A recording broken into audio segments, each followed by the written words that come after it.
tous et bienvenue dans Energy Vibes, une émission découverte où nous allons nous intéresser à une personnalité locale et à son secteur d'activité. Objectif, comprendre, apprendre, voire s'inspirer. Je suis Joy Cordier, journaliste et rédactrice en chef de Radio 06. Au micro avec moi aujourd'hui, Emmanuelle Rochard. Pour savoir qui elle est, rendez-vous à la lettre E du dictionnaire. Faites glisser les pages pour ceux et celles qui utilisent encore la version papier du dico. Scrollez nerveusement pour les autres et arrêtez-vous au mot éclectique, un adjectif mais aussi un nom dérivé du grec éclectikos signifiant qui fait des choix. Poursuivez votre lecture pour découvrir une première définition. Éclectique, qui adopte en toute chose ce qui lui plaît, qui est capable d'apprécier des choses très diverses sans esprit exclusif. Puis, un peu plus bas, une seconde définition, qui a des goûts très divers et variés. En pratique, ce terme éclectikos s'applique autant à Emmanuelle Rochard qu'à son art. Photographe artiste et reporter de métier, elle a consacré plus de 15 ans à capturer la splendeur du monde à travers des reportages photos, des documentaires et des mises en scène artistiques. Des choix, elle en a fait, et au bout de son CV, l'on peut dire qu'elle a choisi de faire tout ce qui lui plaît. Conseillère en management et communication, sapeur-pompier volontaire, directrice artistique, professeure à l'université de Nice-Côte d'Azur et formatrice contre les violences sexistes, Emmanuelle Rochard donnerait presque le tournis au mot éclectique. Sur son site internet emmanuellerochard.fr, une phrase de Saint-Augustin trône. « Le monde est un livre et ceux qui ne voyagent pas n'en lisent qu'une page ». Un monde qu'Emmanuelle a parcouru avec enthousiasme et curiosité jusqu'à en immortaliser un infime morceau dans son tout premier ouvrage dédié au carnaval du monde. Préparez-vous, chers auditeurs, le voyage commence maintenant avec Emmanuelle Rochard. Bonjour Emmanuelle. Bonjour. Alors ça a été quoi le déclic pour vous, pour vous lancer dans la photographie et le reportage ? Tout a commencé quand j'ai fait mes études aux Beaux-Arts. Ouais. Donc je me suis spécialisée rapidement en photographie et en édition. Et j'en ai profité après pour lier, on va dire, l'utile à l'agréable avec les voyages aussi. Quel âge vous avez, Emmanuelle ? J'ai 30 ans. 30 ans, parce que alors, quand on voit votre CV, quand on parcourt ça, c'est impressionnant en fait. On se dit, je m'attendais à avoir quelqu'un de 30 ans d'expérience. Peut-être. Non, mais si vous voulez, je peux avoir 50 ans, donc c'est possible. Alors, vous avez un parcours professionnel très varié. Comment vous gérez le passage d'un rôle à l'autre, par exemple, de photographe à conseillère en management ? Tout est question d'organisation. D'accord. Vraiment, je suis hyper bien organisée, to-do list, agenda, lien Trello sur Internet où je gère toutes mes tâches, tous mes projets, comme si chaque activité que je pouvais avoir était un projet différent. D'accord. L'organisation. Moi, j'ai toujours du mal. J'ai un peu du mal. Même en mettant des tâches, ça reste quand même compliqué. Oui, j'imagine. Alors, je fais des formations aussi sur l'organisation parce que je les ai implémentées aussi dans ma vie au quotidien. Et j'apprends aussi aux autres à comment bien s'organiser. Et en fait, le temps, c'est vraiment la ressource principale. Et plus on sait l'optimiser et plus on peut faire de choses. C'est intéressant. Je note. Comment vos goûts éclectiques influencent-ils finalement votre travail artistique et votre approche du reportage ? Alors, en fait, tout se nourrit l'un de l'autre. On a l'impression que ce que je fais est très différent d'une passerelle à l'autre et qu'il n'y a pas de lien. Mais je ne sais pas comment, par quel hasard, si, peut-être moi, mais je fais toujours le lien d'une activité à l'autre. Quand je suis rentrée sapeur-pompier volontaire, en moins de 6 mois, j'ai rejoint le secteur communication pour pouvoir être reporter photographe pour les sapeurs-pompiers du 06. Et j'ai plein d'autres exemples comme ça où je fais le lien à chaque fois d'une passerelle à l'autre. Ça veut dire que vos photos se retrouvent dans les petits agendas, dans les petits calendriers annuels ? Exactement. J'ai eu écho qu'à Saint-Laurent-du-Var, il me semble, je crois que c'était à Saint-Laurent-du-Var, il y avait eu un calendrier, ils s'étaient un peu dénudés, les sapeurs-pompiers. C'est possible, c'est pas les seuls à mon avis. Ouais. Pouvez-vous nous parler de cette citation de Saint-Augustin que vous avez mis en avant sur votre site ? Finalement, je voudrais savoir comment cette idée du monde, de monde en tant que livre, qu'il faut découvrir, se reflète en fait dans votre vie et dans votre travail. En fait, le voyage est vraiment pour moi ce qui a changé ma vie et de façon très jeune. Mon premier voyage seul, j'avais 15 ans. Je suis partie 3 semaines aux États-Unis pour apprendre l'anglais. Et mon deuxième plus grand voyage derrière qui a lancé tout le reste, c'était à mes 21 ans. Je suis partie en Australie. D'accord. J'ai envie de dire comme beaucoup d'autres jeunes maintenant à cet âge-là. Et on va dire qu'à cette époque-là, j'étais pas super bien dans ma peau. Des petits problèmes dans ma jeunesse, d'harcèlement, etc. Et donc j'étais vraiment peu de confiance en moi, mal dans ma peau. Et en partant seule à l'autre bout du monde, j'ai vraiment appris à me connaître. Vous êtes trouvé des choses à vous-même. Exactement. Et ça a été révélateur de tout ce qui a pu se passer derrière, parce que je me suis dit, mais en fait, je suis pas bizarre. Il y a des gens qui sont comme moi, déjà, c'est rassurant. Beaucoup, c'est la ça. plupart. Et qui apprécient le fait que je sois différente aussi. C'est ce qui m'a permis derrière de pouvoir m'estimer et avoir confiance en moi et de pouvoir entreprendre ce que j'avais envie d'entreprendre par la suite. Comment ils ont réagi, vos parents, quand vous leur avez dit que vous vouliez partir ? 15 ans, c'est jeune ? 15 ans, alors la première fois à 15 ans, mes parents m'ont accompagnée, ont financé mon voyage. J'étais dans le cadre d'une université, donc c'était quand même un petit peu plus cadré. À mes 20 ans, c'était pas le cas. Hein. Je partais pour plusieurs mois en Australie, j'avais réservé que mes 3 premières nuits sur place. Moi, j'étais pas du tout stressée. Mes parents étaient un peu, bon, c'est quand même assez loin quand même. Hein. Tu pourrais peut-être prévoir d'autres choses. Hein. Et donc, c'est paradoxal. Quelques mois après, je changeais encore de pays. Je partais pour Tenerife, où là, cette fois-ci, j'avais un appartement. C'était cadré. Je partais pour une résidence d'artiste. Et là, cette fois-ci, c'est moi qui ai stressé. Pourquoi ? Je sais pas, peut-être que c'était trop organisé. Je sais pas, mais contrairement à l'Australie, là, j'ai stressé. Et mes parents, eux, pas du tout, parce que Tenerife, c'est à 3 heures d'avion, c'est pas très loin. C'est quand même accessible, etc. Et puis là, c'était organisé, quoi. Je rentrais dans un cadre de travail, avec un appartement, etc. Alors que l'Australie, pas du tout, quoi. Oui, justement, on voit bien que c'était le côté cadre qui vous a posé problème.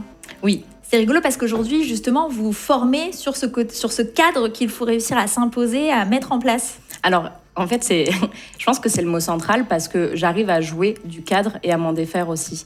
Je pousse à ce qu'on sorte du cadre de la société, des normes, de ce que la société en fait nous impose. C'est dont que je parle dans mon livre en fait.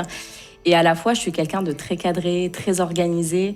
Et en fait, j'ai vraiment cette double personnalité là-dessus. J'ai mon côté artistique qui part un peu dans tous les sens et mon côté management qui est très rigoureux, cadré, etc. Et vous cadrez aussi dans vos photos. Tout à fait. Alors en novembre 2023, donc votre premier ouvrage baptisé Reverse Carnaval du Monde est paru aux éditions Intervalle. Cet ouvrage de 192 pages est un voyage littéraire et photographique dans lequel vous nous emmenez explorer 9 carnavals du monde. Qu'est-ce qui vous a attiré dans l'univers des carnavals pour en faire le sujet de votre premier ouvrage ? Alors on va dire ça a commencé quand j'étais aux Beaux-Arts, donc c'était un de mes sujets d'études.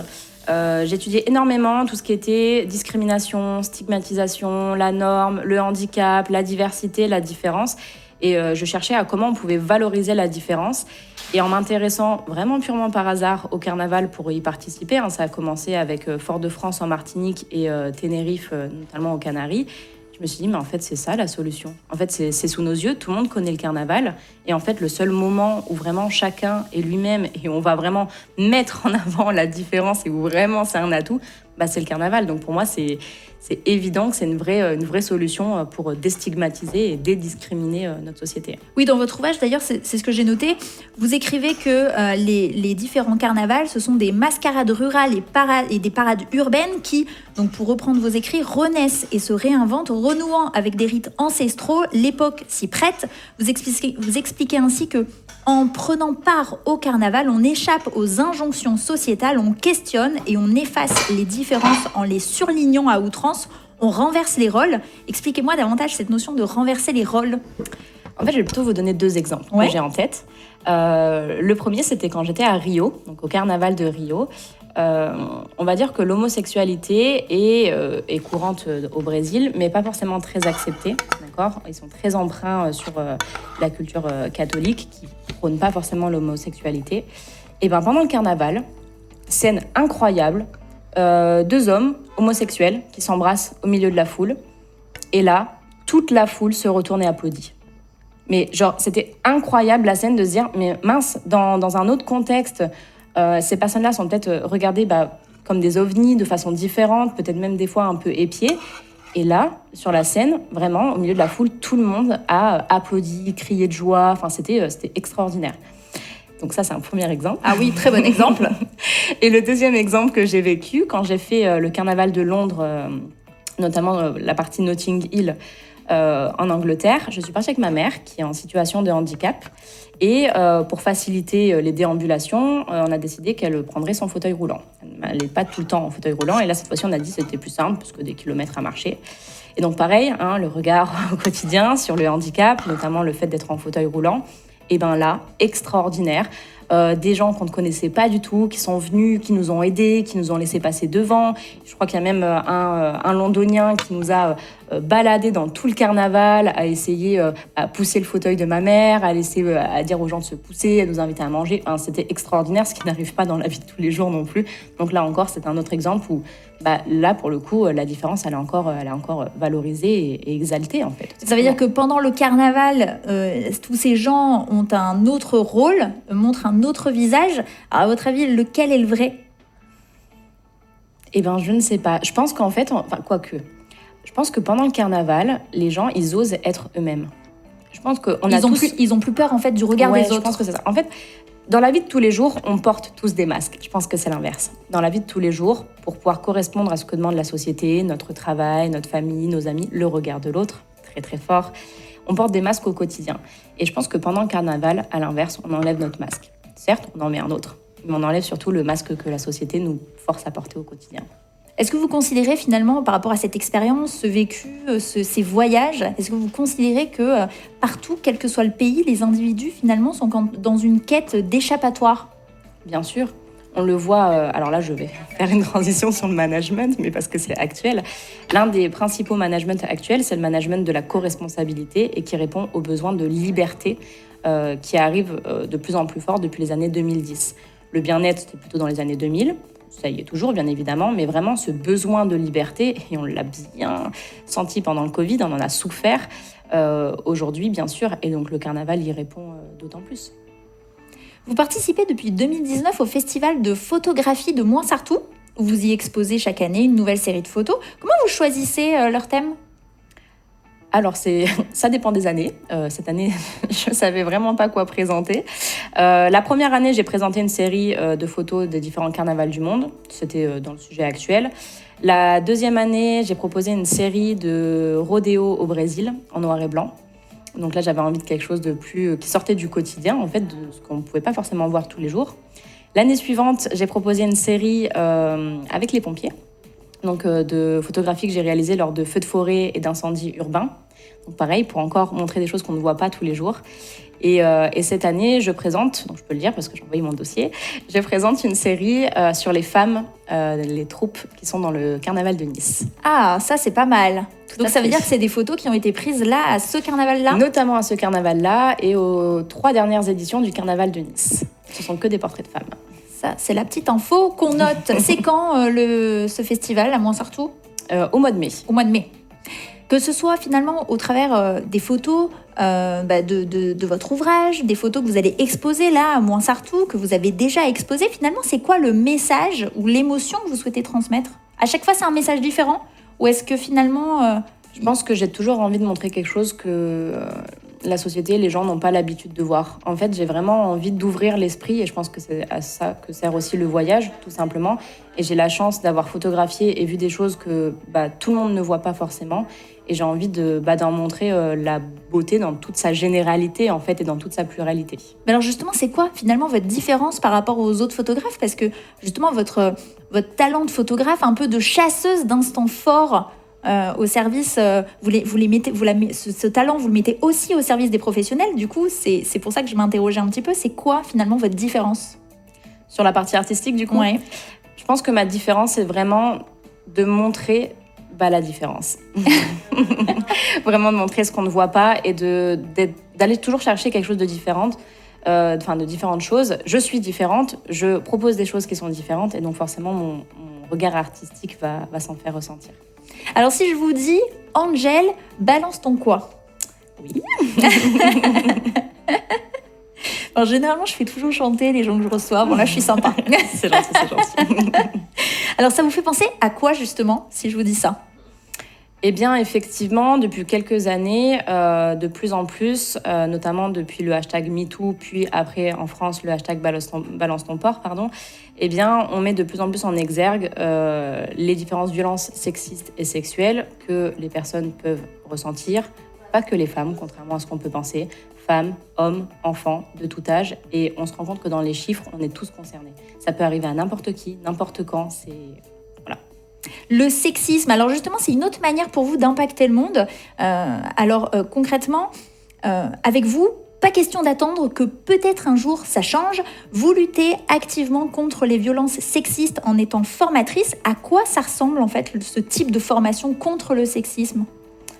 Alors, c'est pas que contre le sexisme, c'est surtout contre les violences. En fait, ça va plus loin que ça, parce qu'on pourrait penser que je suis juste une féministe qui a envie de faire valoir sa voix, et c'est pas du tout le cas. Pour moi, je parle vraiment d'égalité et d'humanité, en fait.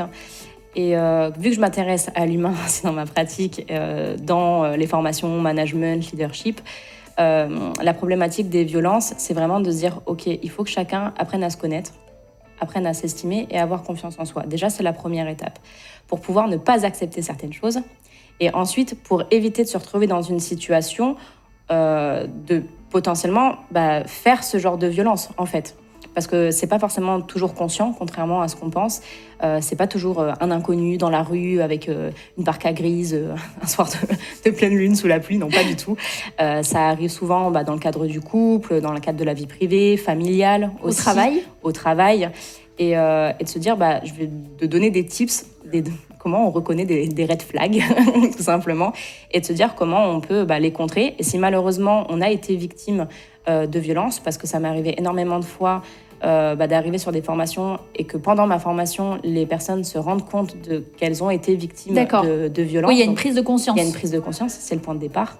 Ça peut mettre très longtemps parce que le corps humain est fascinant et peut effacer certaines parties pour nous protéger. Et après, c'est tout l'accompagnement qu'il va y avoir derrière. Moi, je ne suis pas psychologue ou quoi. Je donne toutes les ressources nécessaires pour l'accompagnement et le chemin est très, très long. Et ces formations, vous les faites où ? Partout. Alors, principalement dans les lycées. Et après, je travaille aussi en entreprise. Je travaille aussi sur la notion du couple, sur la notion, encore une fois, de confiance en soi, sur le développement personnel. En fait, derrière la notion de violence sexiste et sexuelle, qui n'est qu'un prétexte sur l'actualité, en fait, c'est sur le travail de la résilience. Et à partir du moment où on travaille sur la résilience, alors pour ceux qui ne savent pas ce que ça veut dire le mot résilience, c'est la capacité à rebondir quoi qu'il se passe. En fait, c'est le plus haut niveau qu'on peut avoir. Donc, c'est au-dessus de la persévérance, de la détermination, de l'adaptation. Vraiment, la résilience, c'est tout en haut. Et pour moi, c'est une qualité qui est indispensable aujourd'hui pour pouvoir survivre. La résilience, c'est face à des violences, à un traumatisme, à un décès, à des choses qu'on a pu vivre. Et tout ce que j'ai appris dans le cadre des violences sexistes et sexuelles toutes les problématiques sont administrables derrière. Je m'en sers aussi en tant que sapeur-pompier parce que forcément, on est aussi en première ligne sur tout ce qui va être violence, etc. Donc, il faut savoir aussi agir et prendre en charge une personne dans ces cas-là, avoir les bons mots, parce que des fois, quand on est le premier point de contact, et oui, bien sûr, on est déterminant pour la suite et de se dire déjà que la résilience, c'est hyper positif parce que ça veut dire qu'on peut y arriver en fait. On peut se relever derrière et pour les avoir vécues toutes individuellement, on va dire, j'ai développé aussi des choses personnellement qui me permettent aujourd'hui d'avoir fait plein de choses. Donc oui, on peut s'en sortir, bien évidemment. J'en parle beaucoup moins souvent parce que c'est une partie beaucoup plus intime de ma vie. Mais oui, la résilience, c'est indispensable et autant qu'en entreprise en fait. Quand on parle de résilience en entreprise, c'est le fait de faire de l'innovation. Et c'est exactement la même chose. D'accepter finalement une situation, un contexte, quelque chose qui s'est passé pour finalement trouver la force et les solutions pour rebondir. Exactement. En fait, quand on vit un traumatisme, je passe un peu côté psychologie, pour en avoir un petit peu fait. Quand on vit un traumatisme, on va développer derrière ce qu'on appelle un stress post-traumatique. Alors aujourd'hui, on en parle un petit peu plus, notamment suite aux attentats à Nice, Bien sûr. Paris. Moi, j'ai vécu ceux de Paris, notamment, aussi. Il y a plein d'étapes derrière. Autant qu'un deuil, il va y avoir une période où il faut prendre conscience de ce qui s'est passé. Il va y avoir une période de dépression, une période de colère, d'incompréhension, d'acceptation. Donc ça, c'est le schéma, on va dire, logique. Classique, oui. Classique, hein. Mais c'est pas aussi simple. Ça peut durer des années. Moi, je sais que ça a pris plusieurs années. Et puis, en plus, on n'est jamais à l'abri qu'un autre traumatisme arrive. Donc, quand on les enchaîne dans sa vie, c'est plutôt compliqué. En fait, il faut voir un traumatisme comme une micro-mort. Donc, il y a quelque chose qui meurt à l'intérieur de nous et il faut continuer à pouvoir perdurer, à utiliser, en fait, à briller malgré tout à travers tout ça. Vous parlez des lycées. C'est intéressant ça. Est-ce que ça sous-entend que finalement, pour vous plutôt, est-ce que justement cette résilience, ce combat en fait contre les violences sexistes, est-ce que ça doit être finalement intégré dans l'éducation ? Mais tout doit être intégré dans l'éducation. Enfin, sinon, c'est trop tard. Ouais, en fait, quand je suis devenue professeure, je me suis rendu compte que le travail que je faisais en entreprise, je parle de façon générale parce que ça y répond aussi. Le travail que je faisais en entreprise, je me disais, mince, j'arrive trop tard. Et je me dis, mais punaise, il y a des choses que moi, j'aurais aimé savoir adolescente au cours de mes études, etc., qui m'auraient évité pas mal d'autres traumatismes derrière, ou en tout cas de les éviter ou de me relever plus rapidement. Et c'est pour ça que j'enseigne, c'est pour ça que je fais d'autres formations, je fais des formations aussi sur l'entrepreneuriat, etc. Après, j'adore aussi enseigner et j'adore les jeunes parce que ce sont des éponges et c'est de la pâte à modeler. Ça veut dire qu'ils ne sont pas encore conditionnés totalement par la société et ils ont énormément de potentiel et de possibilités et mieux vaut tout ouvrir plutôt qu'au contraire, parce que quand on est plus jeune, on a tendance à vous dire « Alors c'est bien, tu voulais être vétérinaire quand tu étais jeune, hein. Bon, maintenant il faudrait peut-être un vrai métier quand même, un truc un petit peu plus accessible. » Alors que pas du tout, quoi. Il y a vraiment tout plein de possibilités et plus on va jouer sur l'éducation, et c'est crucial aujourd'hui, plus on va penser qu'il est important de changer nos méthodes aussi. Pédagogiques, moi j'ai des méthodes qui sont un peu lunaires, mais qui font... C'est-à-dire qui font leurs preuves. Eh bien, le premier exemple, moi je demande à mes étudiants de me tutoyer. D'accord. Je leur dis, voilà, premièrement, je n'ai pas de problème d'ego, je n'ai pas besoin de me faire mousser par des étudiants, donc je préfère qu'on se tutoie parce que je vais vous tutoyer, on va se mettre sur un pied d'égalité. Ensuite, la disposition de ma salle est différente, je fais un U, parce que je considère que je suis un peu contre le fait qu'on range les élèves comme des rangs d'oignons, d'accord ? Comme si eux ne savaient rien et que le professeur derrière son bureau, devant son tableau, savait tout. Mais pas du tout, en fait. S'il n'y a pas d'étudiants, il n'y a pas de professeur. Mais d'ailleurs, ça crée un peu aussi une compétition entre eux.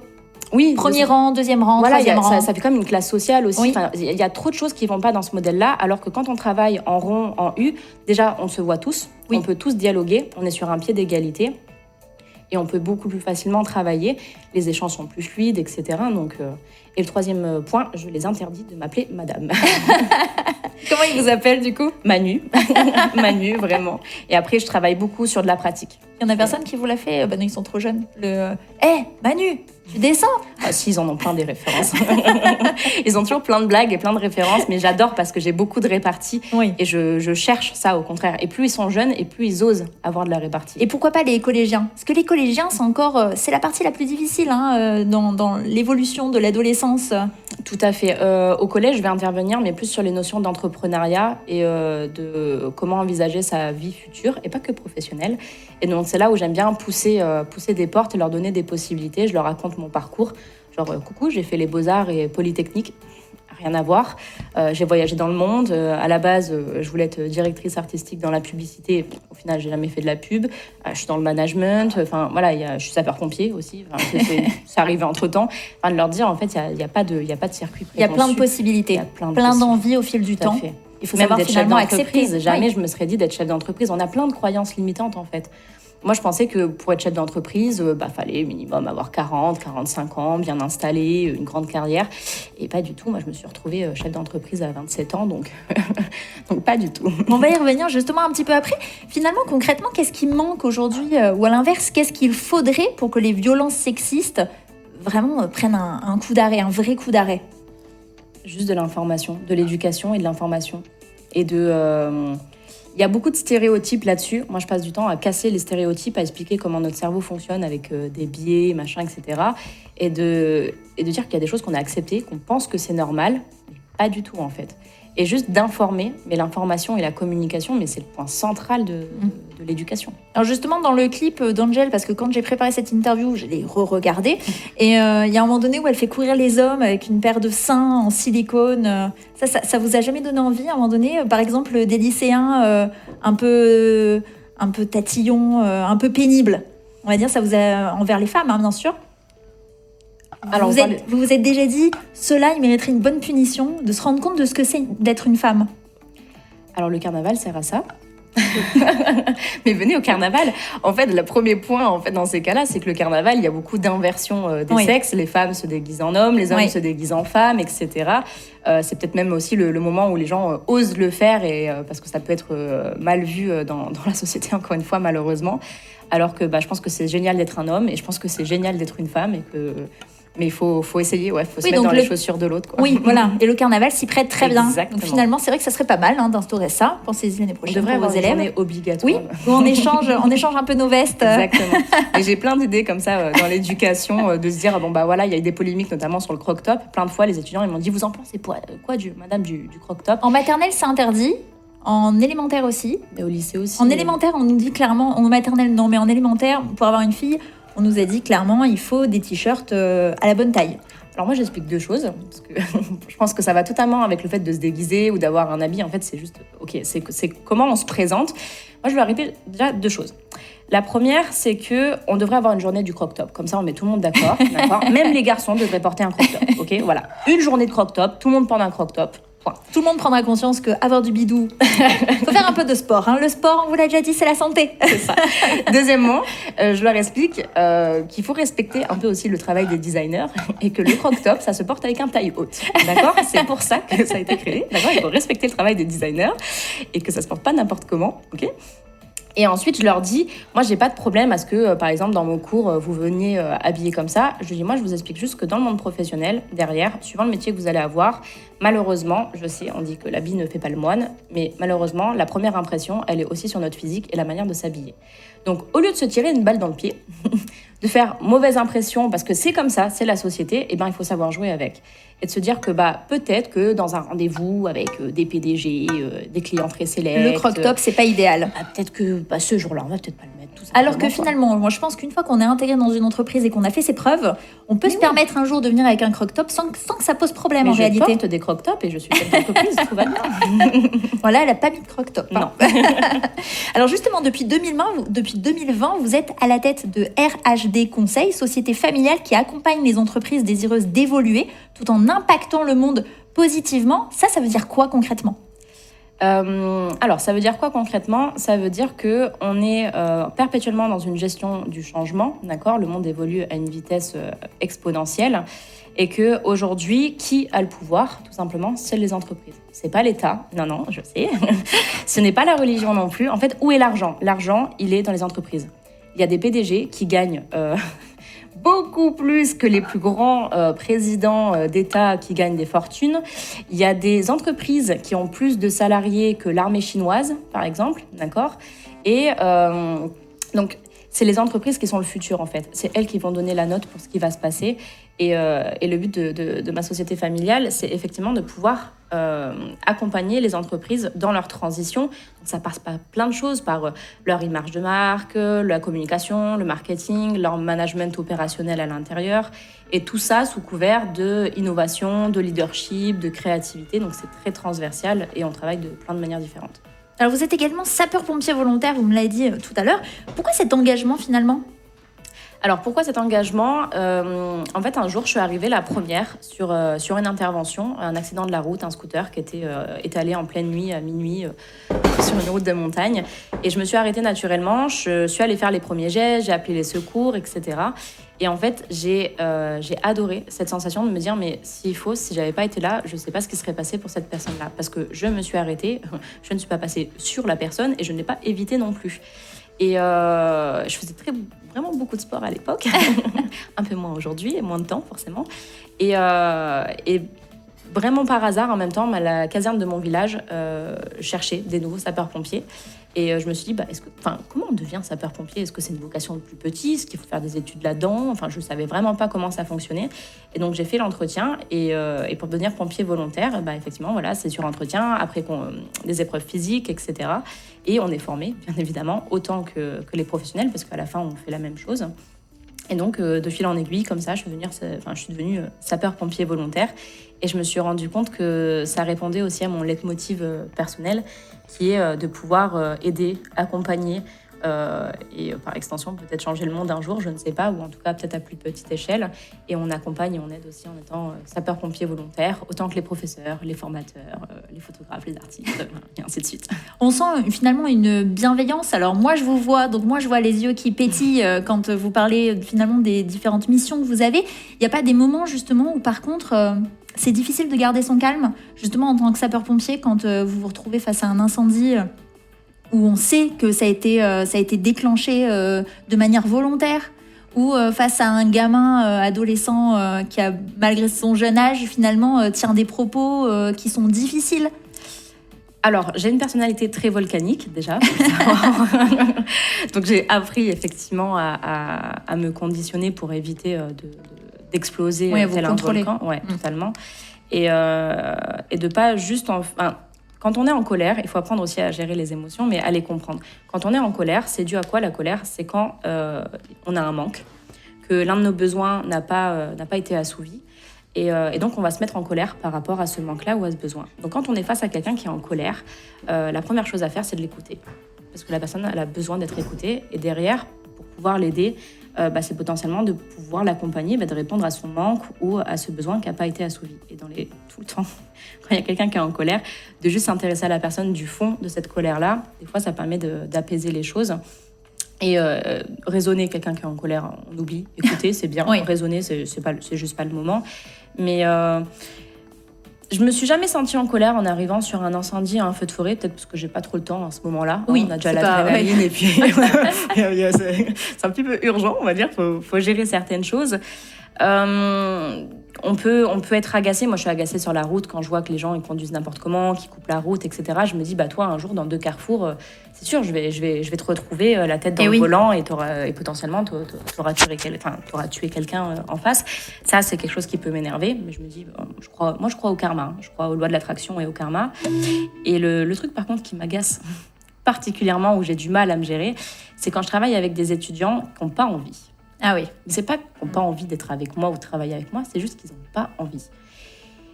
Et j'ai ce truc de me dire, mais est-ce que vous savez à quel point la vie, elle est précieuse et à quel point vous avez de la chance aujourd'hui d'être ici? Et quand vous êtes là, en espèce de passager clandestin dans la vie, j'ai envie de vous secouer en fait. J'ai envie de vous secouer parce que moi, des morts, j'en ai vu, d'accord? J'ai enterré aussi des proches et je me dis, ils n'ont pas eu la chance d'être là encore et de faire tout ce que, par exemple, moi aussi, je fais. Et j'explique à mes étudiants que mais vous avez la vie devant vous, mais c'est énorme le temps que vous avez. Donc profitez parce qu'il n'y aura pas un game over et une nouvelle partie. Donc faites vraiment ce que vous aimez, soyez heureux, testez plein de choses. Vraiment, c'est pas le regard des gens qui payent vos factures. Donc allez-y, osez. Et c'est quand on est jeune que tout est possible. On peut se réveiller à 50 ans et avoir envie de changer de vie, heureusement, mais ça va être plus long et compliqué que quand on est jeune et qu'au contraire, on a l'infini des possibilités. Et ça, j'avoue, quand je suis en étudiant, où je lui pose des simples questions et qu'il me dit « je sais pas », je dis « écoute, si t'as pas envie d'avancer, si t'as pas envie d'évoluer, moi j'en ai d'autres qui font la queue. Donc à la limite, sors en fait. » Ça m'est jamais arrivé. J'ai toujours réussi au dernier moment, à retirer, parce que je suis quelqu'un de très résiliente. J'aime les challenges. Mais ouais, des fois c'est compliqué. Ouais, c'est pénible. C'est ça. En même temps, ils sont jeunes et ils n'ont pas votre vécu. C'est vrai aussi. Et j'aurais aimé j'aurais aimé avoir leur âge et savoir tout ce que je sais aujourd'hui. C'est ça. J'ai que 30 ans. Alors justement, demain, c'est quoi vos projets futurs? Mes projets futurs. Est-ce qu'il y a un domaine ou une activité que vous n'avez pas encore explorée mais qui vous attire? J'ai envie d'écrire encore un nouveau livre. D'accord. Ouais, ça me démange. Ça me démange. En fait, ça m'a ouvert tellement d'opportunités de sortir mon livre, alors qu'à la base, il était de façon purement égoïste. Je l'ai fait pour clôturer un chapitre sur ma vie au carnaval. Et je me suis dit, j'ai envie de le partager aussi. Mais c'était un peu de façon très discrète. Et en fait, quand je vois l'ampleur, je me dis, en fait, c'est trop bien. C'est trop bien. On peut avoir encore plus d'impact et on peut encore plus impacter la vie des gens. Donc, j'ai 2 autres idées de livres en tête. Sur ma pratique artistique, j'ai envie vraiment de renouer encore plus avec ma partie photographique parce que je me rends compte de la pluralité des possibilités. Donc j'ai envie de faire des projets photos sur l'acceptation de soi, sur la confiance en soi, sur la valorisation de la différence. Donc j'ai plein d'idées de gros projets artistiques comme ça en tête. Et après, je suis toujours fanat de business et d'innovation. Ça veut dire quoi ça ? J'ai plein d'idées, de nouvelles choses à créer, à inventer. Enfin, ça foisonne tout le temps. L'année dernière, j'ai créé un programme d'immersion dans le désert, en Tunisie. Bon, en fait, je me suis dit, si on prenait tout dans un shaker, tout ce que je fais, on secoue et on sort un truc génial. et j'ai envie de le développer encore plus parce que je pense que pendant le voyage, on apprend énormément. Et je me dis, punaise, si on faisait un voyage, on mélangeait les gens, on faisait de la formation, du coaching, du développement personnel, business, leadership, qu'en plus, on s'éclate donc à faire du quad dans les dunes ou à cheval ou quoi, je me dis, mais en fait, en une semaine, tu passes un gap monumental dans ta vie, quoi, tout simplement. Donc ça n'a pas encore été fait. Alors, j'en ai fait une session l'année dernière avec des proches pour tester le principe. Ça a donné quoi ? C'était génial. C'était génial. Et sur vos proches, vous avez vu d'un seul coup un déclic chez certains d'entre eux ? J'ai senti qu'ils ont vraiment coupé par rapport à ce que leur quotidien. Leur vie. Ouais, j'en ai certains qui étaient parents, etc. Enfin, qui le sont toujours. travers, qui sont parents, et c'était la première fois qu'ils partaient sans leur enfant. Et j'ai réussi, pas à leur faire oublier leur enfant, bien évidemment, mais à se dire, j'arrive à décrocher, à vivre l'instant présent, exactement. Leur faire découvrir la Tunisie comme moi je la connais, parce que mon papa est tunisien, donc forcément j'ai une vision de la Tunisie qui est différente. Oui, je sais, je suis blonde aux yeux bleus. J'ai vu votre regard. Oui. Et en fait, il y a quelque chose de tellement magique dans le désert, et juste d'être hyper connecté. Enfin, à la fois hyper connecté et déconnecté, c'est ça qui est paradoxal, c'est d'être connecté à l'univers, au monde, à la nature, et à la fois déconnecté du quotidien, de la société. Et j'ai vu que ça a été vraiment une grande bouffée d'air frais pour eux. Et j'ai fait quelques sessions aussi de développement personnel et de tests de connaissance de soi, de personnalité. Et il y a eu quelques déclics en se disant, mais ah ouais, je suis comme ça. Putain, en fait, j'avais pas réalisé que, par exemple, j'avais du leadership. Ah oui, tu as du leadership. Les tests le prouvent, je te le dis. Donc, vas-y, fonce, ose, vis ce truc-là. Et donc, c'est vraiment un principe qui me plaît beaucoup, qui est très compliqué à mettre en place, etc. Mais que j'ai envie de développer aussi par la suite. Alors, pour finir, à mon tour de vous faire voyager un petit peu, Emmanuel, et je vous emmène dans l'instant quiz qui va nous permettre de mieux vous comprendre. Ok. C'est quoi le visage qui vous a le plus marqué ? Ma grand-mère, à 2000%. Pourquoi ? Ma grand-mère, elle avait un visage, ce qu'on appelle de peau de pêche, donc extrêmement ridé et très très doux. Et je pense que c'est le premier visage qui m'a donné envie d'aller chercher derrière les rides et l'histoire que ça pouvait représenter. Et j'en ai fait une série photo. Pas sur ces rides, mais sur les marques du corps et ce que ça représentait derrière. Qu'est-ce qu'on entend par marque du corps ?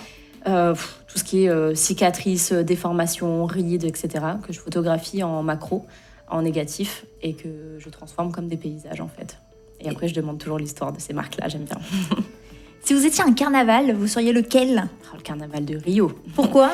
De Rio, parce que Rio est extraordinaire. Je parle pas de ce qui se passe au Sambodrome, où c'est le touristique. Moi, je vous dis, allez vivre le carnaval de Rio dans la rue, parce que eux, ils vivent vraiment le carnaval de Rio.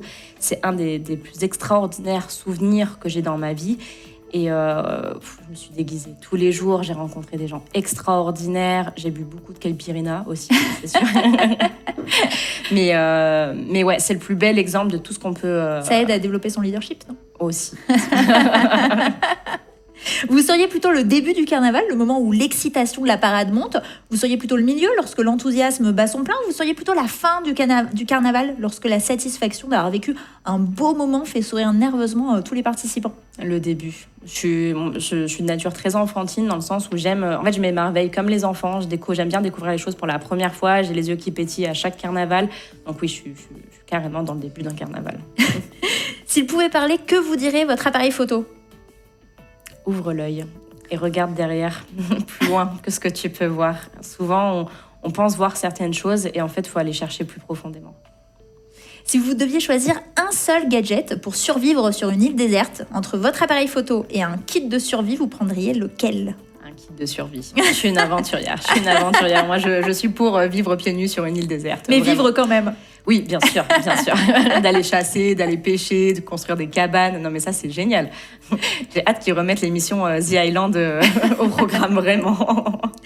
Avez-vous déjà eu un fou rire incontrôlable lors d'une séance photo plutôt sérieuse ? Lors d'une séance photo, alors j'essaye de réfléchir. Il date de quand, votre dernier fou rire ? Il date... mon dernier gros fou rire qui a duré 3 jours, quand même. Gros fou rire. C'était 3 jours de fou rire. C'est quand je suis partie au Maroc au mois de février. C'était début février. Je suis partie 3-4 jours à Marrakech avec mon chéri, sa sœur et son meilleur ami.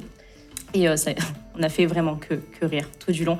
Mais parce que je pense qu'on a tous les 4 lâché prise comme on n'a jamais lâché prise. Et on était vraiment nous-mêmes et on a rigolé, vraiment.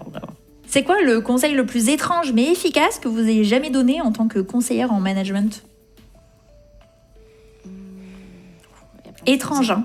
Ouais, le plus étrange. Le plus étrange mais efficace. Le plus étrange et efficace. Viens au carnaval, habille-toi en femme alors que t'es un homme, tu verras, ça va te faire évoluer. Ça va te faire évoluer. Non, j'ai envie de dire, sois un ovni en fait.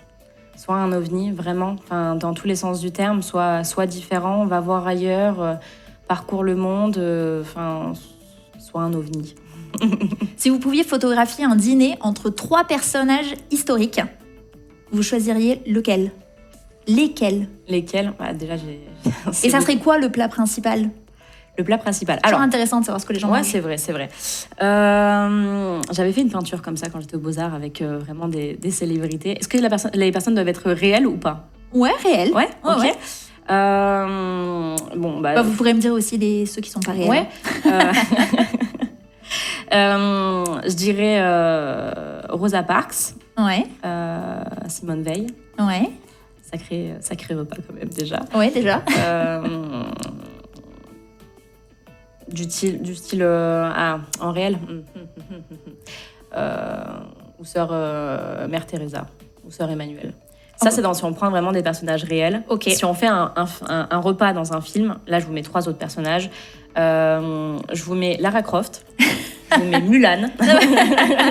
et je vous mets l'actrice principale dans les Hunger Games ou Divergente. Vraiment. C'est marrant, c'est que des femmes. Toujours. J'essaye, on parle beaucoup des hommes, donc j'essaie toujours d'avoir des figures féminines. Et puis c'est lesquelles aussi où je vais m'associer tout simplement. Et en repas, moi je vois un grand repas, un peu comme dans la célèbre peinture des 12 apôtres, où il y a Jésus et ses apôtres autour, une grande table avec un grand buffet, sans la notion religieuse bien évidemment, mais un festin avec plein de choses à manger de plein de cultures différentes. Dans une bataille épique entre photographes, quel serait votre super pouvoir ou votre arme secrète ? De révéler la beauté. Vous pensez que ça peut être une bonne arme ? Oui, parce que en fait, à partir du moment où on va jouer avec l'émotion de façon positive, bien évidemment, on peut influer sur l'autre. On peut influer sur l'autre et on va se reconnecter à ce qui se passe. Donc juste de se dire, waouh, regarde derrière, regarde l'essence en fait de cette personne-là et de se dire, en fait, qu'importe ce qui s'est passé ou quoi, on est vraiment transporté. Est-ce que vous avez déjà tenté de prendre un selfie dans une situation complètement inattendue ? Oui. J'en ai plusieurs d'ailleurs. J'aime bien en prendre en voyage. J'ai déjà fait un selfie quand je faisais de la plongée avec un requin en dessous de moi. Ah oui, d'accord. Ouais. Inattendu. Ouais, inattendu, tout à fait. Je crois que c'est le selfie le plus spécial. Après, sur les grandes merveilles du monde, naturellement, en faisant du chameau, du cheval. Vous aimez bien les selfies ? Oui, non, mais voilà, sur un quad à toute allure dans les dunes du désert. Et en tant que sapeur-pompier volontaire, c'est quoi la chose la plus inattendue que vous ayez dû photographier ? La plus inattendue, alors c'est pas forcément... Ou la plus incroyable ? La plus incroyable plutôt. J'ai 2 feux de forêt en tête où j'ai fait des images extraordinaires. Premier feu de forêt qui était du côté de Péménade, Spéracède, Cabris, où en fait on voit il y a un premier camion avec les sapeurs qui sont autour sur une route, un chemin on va dire, et on voit en fait le feu arriver, qui est en train d'arriver sur le camion, et le feu est à 8-10 mètres de hauteur, on voit les flammes, la fumée, enfin la photo est extraordinaire. Derrière, le feu nous est passé dessus, on s'est fait larguer par les Canadair sur nous, enfin les DH, etc.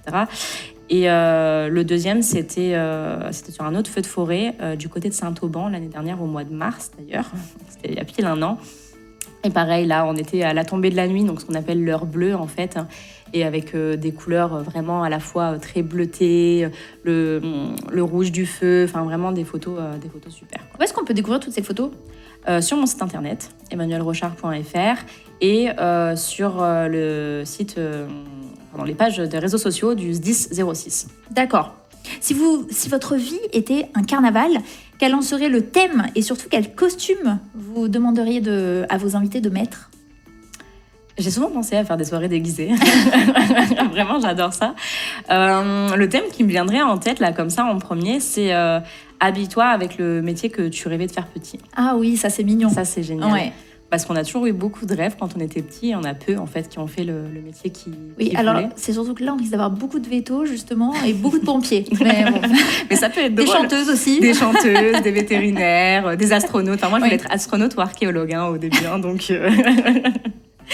Merci beaucoup Emmanuel de vous être prêté au jeu des questions-réponses. Et pour finir, je voudrais savoir quel message vous souhaitez finalement laisser à nos auditeurs aujourd'hui. Je choisirais comme message effectivement de vous dire vivez la vie que vous avez envie de vivre, vraiment. Faites-le pour vos proches, faites-le pour vous. faites des choses extraordinaires. Faites des choses qui vous font peur, vraiment, faites des choses qui vous font peur, qui vont vous faire sortir de votre quotidien et qui vont vous faire sentir vivant, que votre cœur il bat à l'intérieur de votre corps, et cherchez tous les jours quelque chose à faire que vous n'avez pas fait dans votre vie, tout simplement. Moi, je sauterai pas l'élastique, je vous préviens tout de suite. Je rappelle que l'on peut suivre votre actualité sur votre site emmanuelrochard.fr. L'on peut également découvrir votre société RHD Conseil sur le site rhd-conseil.fr. Quant à votre ouvrage, il est disponible chez Cultura, à la Fnac ou encore sur Amazon. Reverse, Carnaval du Monde. Cette émission et toutes celles déjà diffusées est à retrouver dans son intégralité en podcast sur notre site internet radio06.com ainsi que sur nos applications mobiles disponibles sur l'App Store et Google Play. Pour ma part, je vous dis à très vite sur Radio 06. Quant aux pros qui souhaiteraient être à la place d'Emmanuel Rochard pour échanger avec moi sur un sujet du quotidien qui compte, rendez-vous sur notre site www.radio06.com. Salut! Téléchargez notre application mobile. Elle est disponible gratuitement sur l'App Store et sur Google Play.